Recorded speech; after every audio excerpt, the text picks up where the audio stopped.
बड़ी खबर आपको बता दें, केंद्रीय गृह मंत्री अमित शाह का जम्मू कश्मीर में अफवाह को लेकर एक बयान सामने आया है।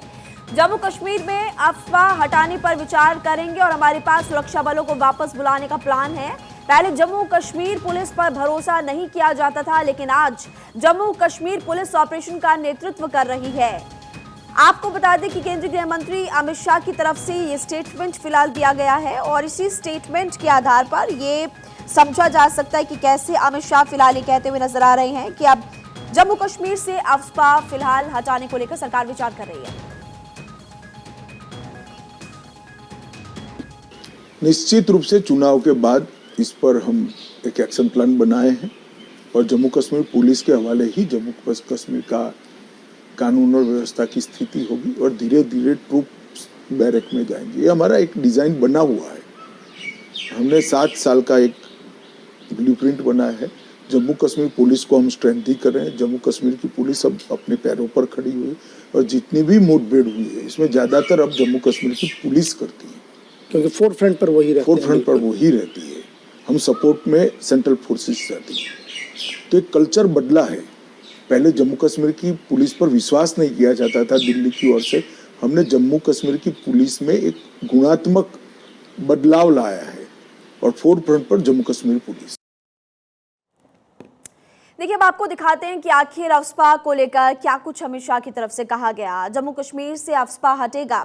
हमारी योजना सैनिकों को वापस बुलाने और कानून व्यवस्था को जम्मू कश्मीर पुलिस के हवाले करने की है। पहले दिल्ली की सत्ता में बैठे लोग जम्मू कश्मीर पुलिस पर भरोसा नहीं करते थे, लेकिन आज वो सभी अभियानों का नेतृत्व कर रहे हैं। हालात सामान्य होने के साथ हम अफवाह हटाने के बारे में भी सोचेंगे। ये बात केंद्रीय गृह मंत्री अमित शाह की तरफ से कही गई। और देखिए, अफवाह पर अमित शाह की तरफ से बयान दिया गया, जैसे कि जम्मू कश्मीर से सरकार अफवाह वापस लेने पर विचार करेगी। पूर्वोत्तर राज्यों में 70% इलाकों से अफवाह हटाकर जम्मू कश्मीर पूर्वोत्तर के लोगों की अफवाह हटाने की मांग फिलहाल है। वो कह रहे हैं कि लोग मांग कर रहे हैं। अफवाह अशांत क्षेत्रों में लोक व्यवस्था लागू करने के लिए फिलहाल लागू किया जाता है। एक तरह का कानून है।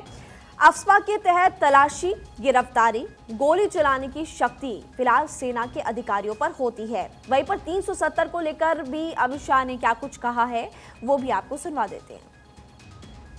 एक बात हमेशा कही जाती थी कि धारा 370 समाप्त होते ही जम्मू कश्मीर की संस्कृति, भाषा, एक वजूद खत्म हो जाएगा। 5 साल हो गए, कुछ नहीं हुआ। कश्मीरी आज भी कश्मीरी है। कश्मीरी भाषा का भी महत्व बना है। कश्मीरी खान पान का भी महत्व बड़ा है और कश्मीर के टूरिस्ट स्पॉट आज यात्रियों से भरे हुए हैं। तो एक जो हवा फैलाया गया था, धारा 370 जाने से हजारों लोग कश्मीर में आ जाएंगे, कश्मीरियत खत्म हो जाएगी, कुछ नहीं हुआ। और मैं कश्मीर की जनता को फिर से कहना चाहता हूँ कि इस देश में ढेर सारे राज्य हैं।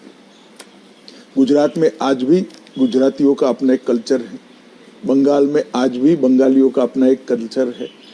महाराष्ट्र में आज भी मराठियों का एक अपना कल्चर है। कहीं पर धारा 370 नहीं है। ये देश ही इतनी खूबसूरत तरीके से बनाया गया है कि हजारों प्रकार की संस्कृतियां, हजारों प्रकार की बोलियां, सैकड़ों संस्कृतियां एक साथ अपना सह अस्तित्व बनाते हुए भारत का कल्चर बनाए हुए हैं।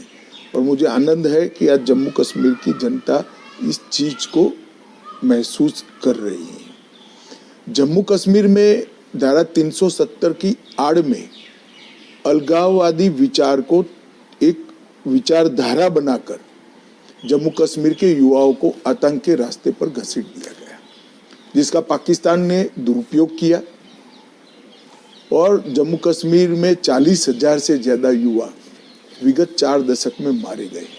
आज जम्मू कश्मीर शांति की ओर आगे बढ़ा है। टेररिज्म खत्म हो रहा है। 2 दरबार की परंपरा समाप्त हो चुकी है। पत्थरबाजी लगभग नहीं, 0 हो चुकी है। भ्रष्टाचार रोकने के लिए एंटी करप्शन ब्यूरो बन चुका है। जनता का पैसा जनता के पास पहुंच रहा है। पठानकोट की नाका परमिट समाप्त हो चुकी है। 33 साल के बाद आज जम्मू कश्मीर के अवाम रात्रि के शो में भी सिनेमा में पिक्चर का लुत्फ उठा रहे हैं। 30 साल के बाद मुहर्रम का जुलूस निकला है और G20 का आयोजन दुनिया भर के लोग कश्मीर में होते हुए बदलाव को देखकर गए हैं। तो बहुत समय के बाद, लगभग 35 साल के बाद, जम्मू कश्मीर की जनता आज शांति का माहौल का अनुभव कर रही है। विकास इनके घर तक पहुंचा है और आतंकवाद से आगे निकलकर हर घर तिरंगा हो या फॉर्मूला 4 कार रेसिंग हो या लाल चौक पर तिरंगा फहराना हो, अमरनाथ यात्रा में 4.5 लाख लोग का यात्रियों का आना हो और जम्मू कश्मीर में कुल मिलाकर एक साल में 2 करोड़ 10 लाख यात्री आना हो। ये सारी चीजें जम्मू कश्मीर में नए बदलाव की शुरुआत है। युवाओं को रोजगारी मिल रही है और मैं आगे बताऊंगा हर व्यक्ति को इसका फायदा मिला है। तो अमित शाह ने फिलहाल पुलिस की तारीफ की और कहा कि आज जम्मू कश्मीर में बदलाव हो रहा है। आखिर सेना पर अमित शाह ने क्या कहा, आपको ये भी हम बताते हैं और साथ ही आपको सुनवाएंगे कि उनकी तरफ से क्या कहा गया। जम्मू कश्मीर से सैनिकों को वापस बुलाने की योजना बनाई जा रही है। इंटरव्यू में अमित शाह ने ये भी बताया, कानून व्यवस्था का जिम्मा जम्मू कश्मीर पुलिस पर छोड़ा है। पहले जम्मू कश्मीर पुलिस पर भरोसा नहीं करती थी, वो पिछली सरकारों की बात कर रहे थे, लेकिन अब जम्मू कश्मीर पुलिस अभियान का नेतृत्व कर रही है। ये बात अपने इंटरव्यू में अमित शाह कहते हुए नजर आए। देखिए, केंद्रीय गृह मंत्री अमित शाह ने इंटरव्यू के दौरान ये भी दावा किया और दावा करते हुए ये भी कहा कि सितंबर महीने से पहले जम्मू कश्मीर में विधानसभा चुनाव आयोजित होंगे। अमित शाह ने कहा कि जम्मू कश्मीर में लोकतंत्र को स्थापित करना प्रधानमंत्री मोदी का वादा है और इसको पूरा भी किया जाएगा। अमित शाह ने कुछ दलों पर निशाना भी इस बाबत साधा और कहा कि जम्मू कश्मीर में अब लोकतंत्र केवल 3 परिवारों तक सीमित नहीं रहेगा, ये लोगों का लोकतंत्र होगा, ये भी वो कहते हुए नजर आए। परिषद के चुनाव हुए, 98% वोटिंग हुआ। पंचायतों के चुनाव हुए, 34,260 प्रतिनिधि चुनकर आए। दोनों चुनाव में एक भी हिंसा की घटना नहीं हुई, 90% करीब वोटिंग हुआ। लोकसभा के चुनाव अभी हो जाएंगे और सुप्रीम कोर्ट ऑफ इंडिया ने ऑर्डर किया है कि सितंबर 31 के पहले विधानसभा के चुनाव समाप्त कर दिए जाए। स्वाभाविक है, सुप्रीम कोर्ट के ऑर्डर को कोई टाल नहीं सकता। विधानसभा के चुनाव भी सितंबर के बाद पहले ही समाप्त करने होंगे, तो वो हो ही जाएंगे। जम्मू कश्मीर में लोकतंत्र स्थापित करने का भारतीय जनता पार्टी का वादा है। मोदी जी ने पार्लियामेंट में वादे को सार्वजनिक किया है, मैंने भी पार्लियामेंट में वादे पर बल देकर कहा है। तो ये पत्थर पर लकीर है, मोदी का वादा पूरा होने के लिए होता है। तो इसमें आप जरा भी चिंता मत करिए, ये वादा समाप्त होगा और जम्मू कश्मीर में फिर से एक बार लोकतंत्र की महक दिखेगी। एक बात है मगर उसमें कि ये लोकतंत्र 3 परिवारों का लोकतंत्र नहीं होगा, जम्मू कश्मीर की जनता का लोकतंत्र। देखिए, घाटी में चुनाव को लेकर के भी अमित शाह ने बयान दिया। देखिए, सुप्रीम कोर्ट ने सितंबर से पहले चुनाव के निर्देश दिए और सितंबर से पहले विधानसभा चुनाव होंगे। पहली बार ओबीसी को सरकार ने आरक्षण दिया, महिलाओं को 1/3 आरक्षण फिलहाल दिया है। पंचायत और निकायों में ओबीसी आरक्षण दिया गया है। फिर जम्मू कश्मीर की बात करें तो SC/ST के लिए जगह भी बनाई गई है। ऊपर से जो ऊपरी वाले इलाके, पहाड़ियों वाले इलाकों की हम बात करें तो 10% आरक्षण दिया गया है सरकार की तरफ से। जम्मू कश्मीर में लोकतंत्र स्थापित करना प्रधानमंत्री मोदी का दावा है। अमित शाह ने अपने इंटरव्यू में ये भी कहा और बताया कि लोकतंत्र केवल 3 परिवारों में सीमित नहीं रहेगा। POK के लोगों के लिए विशेष प्रावधान किए गए हैं, ये बात भी वो कहते हुए नजर आए। जम्मू कश्मीर में आरक्षण पर गृह मंत्री अमित शाह ने कहा कि जम्मू कश्मीर के OBC को पहली बार मोदी सरकार ने आरक्षण दिया। इसके अलावा महिलाओं को 1/3 आरक्षण भी फिलहाल सरकार की तरफ से दिया गया है।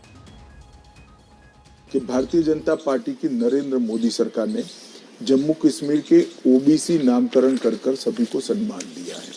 पहली बार OBC रिजर्वेशन दिया है। अब विधानसभाओं में महिलाओं को 1/3 रिजर्वेशन मिलेगा। पंचायत नगर पालिका में भी OBC आरक्षण दिया है। SC/ST दोनों को हमने जगह दी है। गुर्जर बकरवाल का हक मारे बगैर पहाड़ी लोगों को अलग से 10% हमने रिजर्वेशन देने का काम किया है। और पाक ऑक्यूपाई कश्मीर के जो विस्थापित थे, पूर्वी पाकिस्तान के जो विस्थापित थे, वो सभी को समायोजित करने के लिए भी हमने बड़े मन से कानून बनाए हैं। सारे लोगों को मालूम है कि पहली बार ये अधिकार धारा 370 जाने के बाद ही मिले हैं। जी, आज तक गुर्जर बकरवालों को नहीं मिलता था, आज तक पहाड़ियों को नहीं मिलता था, आज तक ओबीसी को नहीं मिलता था। ये अधिकार वाल्मीकियों को भी नहीं मिलता था, दलित भाइयों को भी नहीं मिलता था। ये अधिकार नरेंद्र मोदी सरकार ने दिए हैं और ये अधिकारों को हम नीचे तक परकोलेट करने के लिए कटिबद्ध है। और लोकसभा का नोटिफिकेशन आने के एक दिन पहले ही जो मेरा पार्लियामेंट में वादा था, मोदी जी ने जो पार्लियामेंट के फ्लोर पर जम्मू कश्मीर की जनता को विश्वास दिलाया था, इसकी वचन पालना हो चुकी है। वो नोटिफाइड भी हो चुके हैं और दोनों रिजर्वेशन अलग अलग है। फारूक साहब ने बहुत प्रयास किया कि कैसे इसमें झगड़ा लगाया जाए, महबूबा जी ने बहुत प्रयास किया कि कैसे इसमें झगड़ा लगाना, वो उनका काम है।